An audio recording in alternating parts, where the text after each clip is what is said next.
Hello everyone, hope to find everyone well, and thank you for tuning into this video where we'll be talking about the major arcana cards in tarot. So yeah, the major arcana cards, and this is the example I'll be using today to demonstrate each card with this Rider-waite deck. And I'm going to use the unfolding path for the example reading.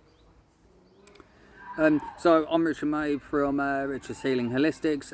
Thank you for tuning in. Please like and subscribe to my channel, and I've got all sorts of videos about different subjects in spirituality, and also I do Reiki healing as well.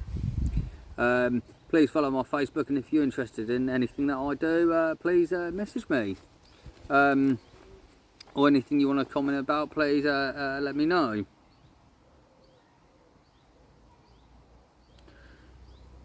So I'm going to explain the difference between the major and minor arcana cards, but I won't try and drift off as much.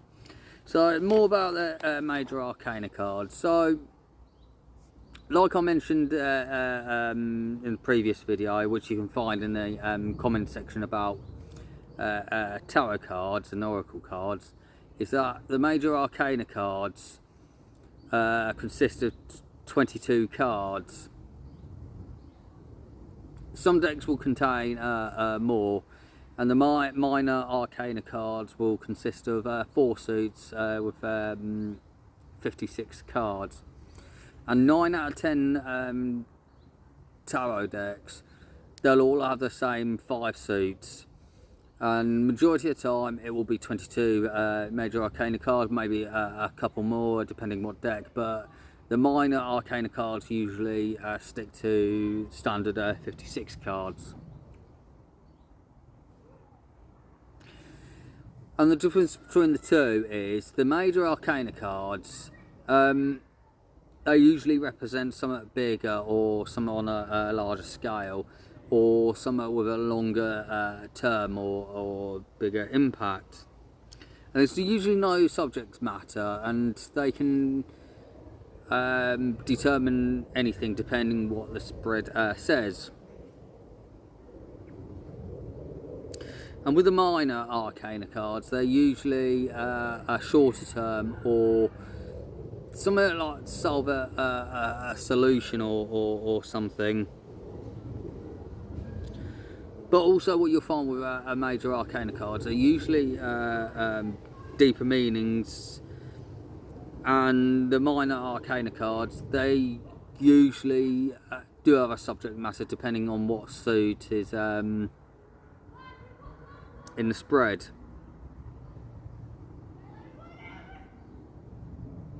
And the other thing as well with major arcana cards in tarot, and I've got a deck at home where it's just only my major arcana cards, is that you can actually separate them from the actual deck and just use the major arcana cards themselves.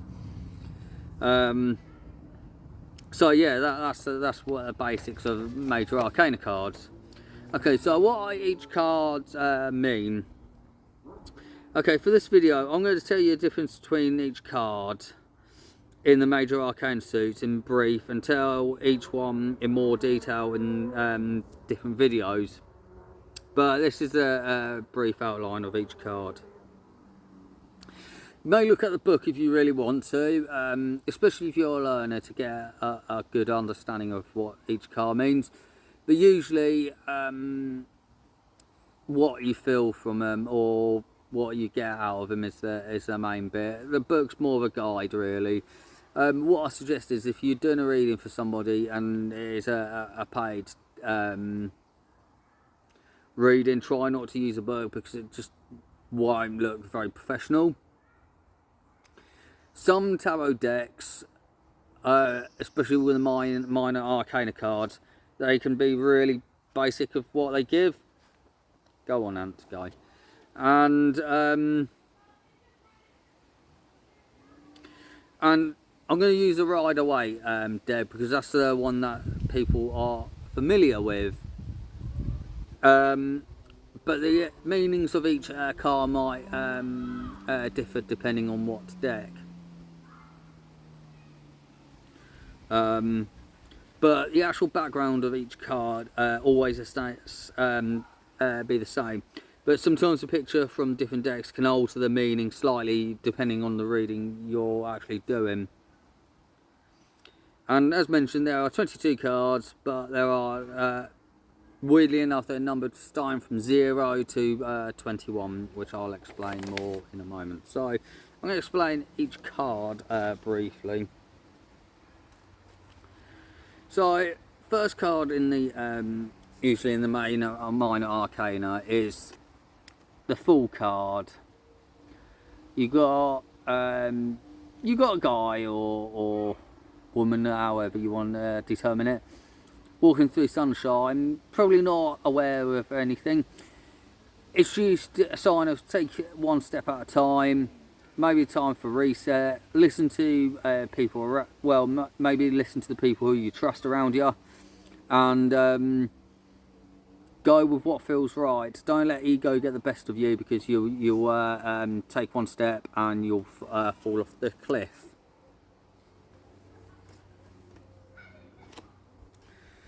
Next card. So the Fool is number 0. Number 0 is usually representing restart. Now with a Magician, it's usually the numbers are progressive, so they're usually progressive. So this is a new beginning, restart. So with the Magician card, you can see the man's got all kinds of skills around him. He's got an infinite amount of possibilities. But one thing with the Magician card, ego can get the best of you sometimes. So be wary of your ego and go with what feels right. Responsibilities, power, and power are good with the Magician. So you've got the power, you've got the magic, and also it can represent grounding as well. Between the Fool and the Magician is the transitioning to a new start as well. Okay, so number 2, we have got the High Priestess. And if you see the black pillar and the greyish white pillar, that's about balance as well, but it's also about intuition as well. What have I actually write here as well? So the High Priestess means intuition, trusting your gut instinct, but also it can be about unlocking. The High Priestess is a feminine card, and discovering your inner mysteries, secrets that can help with the healing moving forward. So she has all the answers, but it's for you to understand them and unlock them. And then we've got the Empress, which is number 3. She sits tall on the throne. She has kind of authority of power, a motherly sort of figure. Some tarot decks, this is determined by a pregnant lady. So pregnancy is about rebirth and newborn as well, giving a life to somebody. So this can be about appreciation, self-love and compassion, renewal, rebirth, and as I say, motherly figure. Also, if you look, this is a very feminine card because you can see the water, which represents love as well. And then we've got the Emperor card. The Emperor sits proud on his throne. But listen to what's around you. This is a very fatherly figure, so the opposite to the Empress. Finding strength, your inner power and wisdom. But as I say, keep control with your ego. Discipline and control comes into it with this card. And then for number 5, we have the Hierophant. Now the Hierophant is a mysterious card. Nobody really knows what it actually fully means or what it is. It could be a man, woman. It's in there. And if you look at the bottom, there's cross keys. So this is about unlocking power, unlocking your talents. It can even mean back direction and uncovering. So it's like the Hierophant is a leader and he's directing his men to something, letting them unlock to find mysteries of their direction. Then we have the Lovers card, number 6. Lovers doesn't mean true love, it means about choices, and don't be blinded by a sun. Stay true to what you actually love. And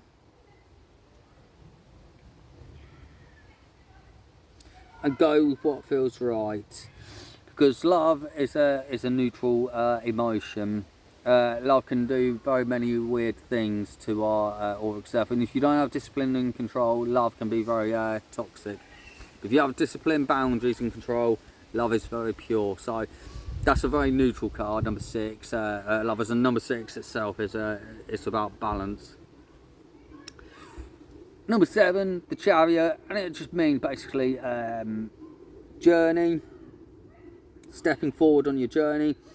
It can mean about control and being captain of your own ship as well. So you got your men or women in front of you. You're directing them to where you want to go. So let people knock on your door. And then we have number 8, which is strength.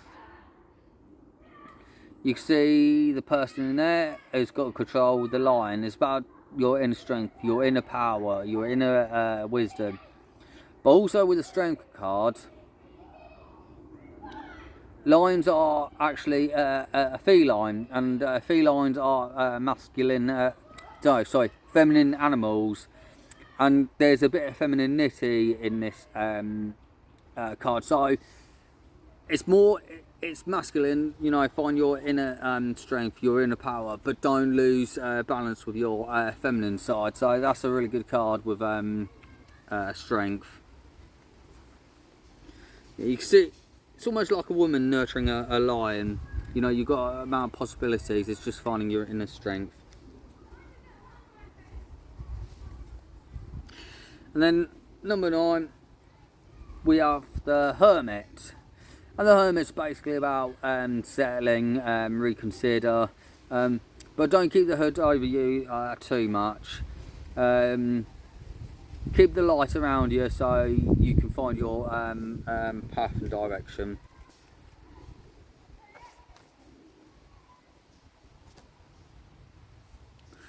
And then for number 10, we have Wheel of Fortune. Wheel of Fortune can represent, oh yeah, you've got a lot going on. It's about organisation as well. What do you truly want? What can you move out? So Wheel of Fortune can mean many things. And the wheels represents the 8 seasons in the wheel season.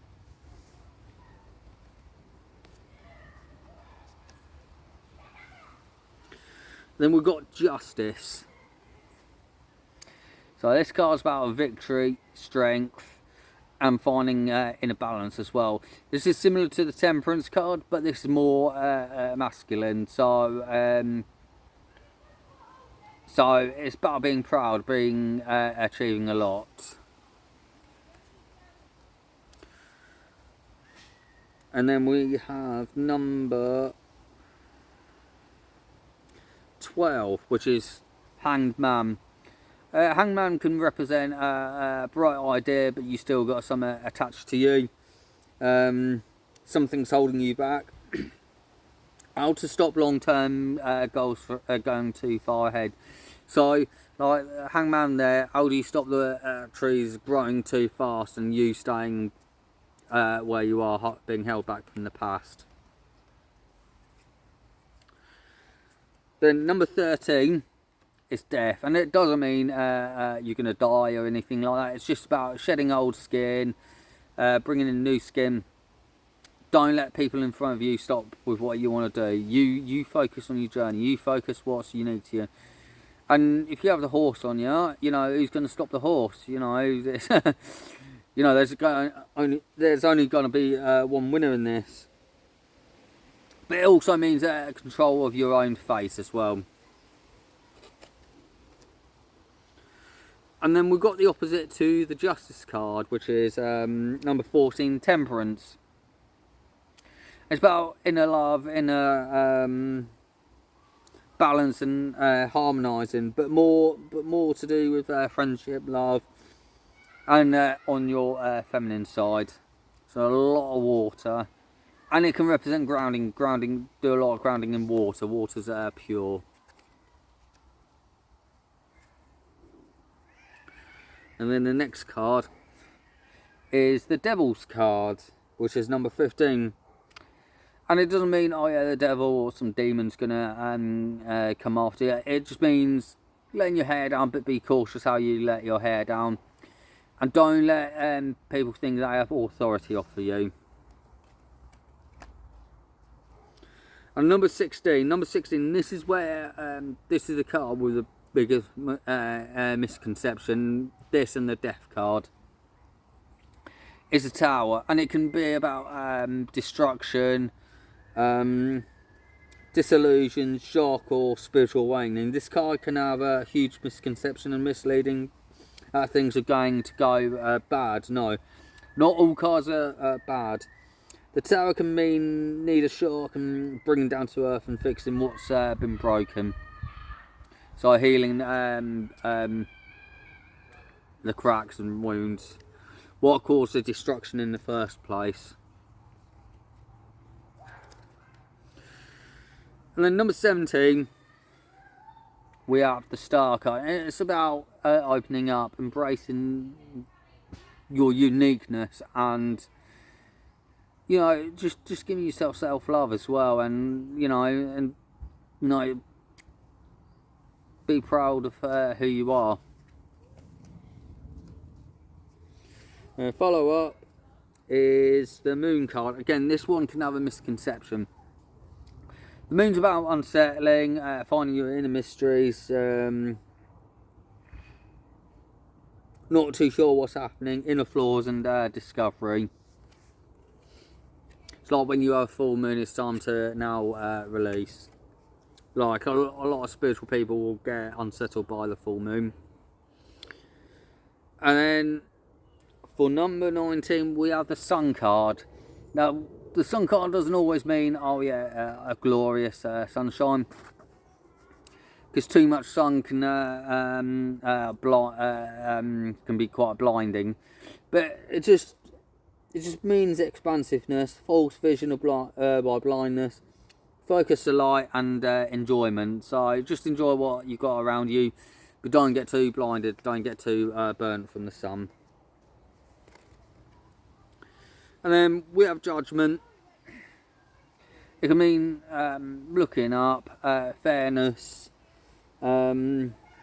wise, wisdom, and being authentic as well. You know, you can think, okay, this card's about you. You think people look up to you, or you look up to somebody. And the final for the standard 22 card, Arcana cards, is the World. The world is your oyster, got everything going around you, and joyfulness. But you can say, just embrace it, you know, be happy about it, be happy with what you got, and don't let other people decide that for you.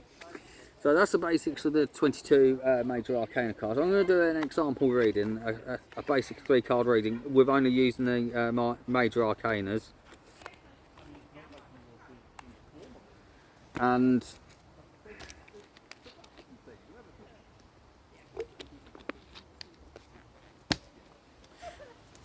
what we're going to do is we're going to use the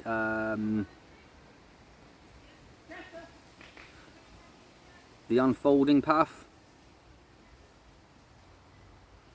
to do the example 3-card reading. So I'm just going to do a basic 3-card reading, past, present, future. Particularly nobody. So when using a tarot, knock 3 times on each side.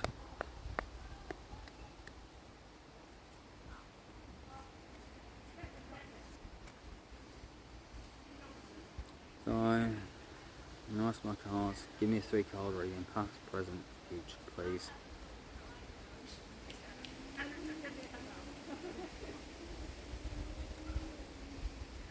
There's 2 ways of drawing out. You can draw it from the top to what feels right, or you can spread it out and pick what the best card is.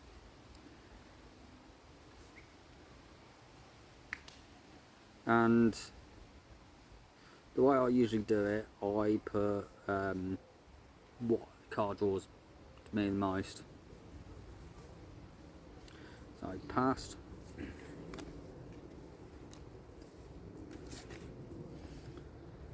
present,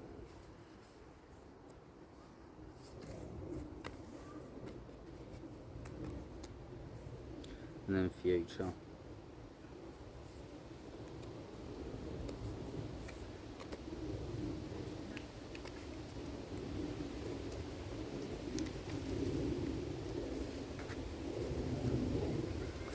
Okay, so the past means the star card, and then we've got present, justice, and then we got chariot for the future, or guidance for the future. I'll give guidance for the future. But for the past, the star can represent, oh yeah, you found your uniqueness. You found a bit more purity within you. You're quite an open person. You started opening up a bit more. And then in the present moment, you've got a justice card. At the moment, you need to find your inner balance. Maybe look at your masculine side. It's the gold in the background. Gold is masculine. So maybe balance your masculine energy. And yeah, find your inner strength and guidance for the future. Chariot, you notice the ladies barefoot, and just embrace being out in nature. Just embrace this new journey, moving forward, and just take no rubbish. You got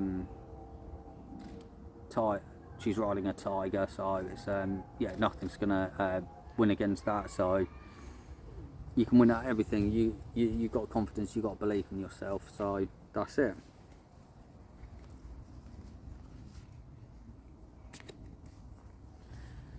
So yeah, that's your example reading. As I say, that's not a full reading. You know, I would have gone in a bit more deeper. Don't need to do that. So yeah, that's basics of a major Arcana card. I will give I'll do videos for each card later day and show different cards from different decks. Hope you enjoyed what you watched today. I'm Richard May from Richard's Healing Holistics. Please follow my YouTube channel, subscribe, and yeah, I will see you next time. Thank you very much.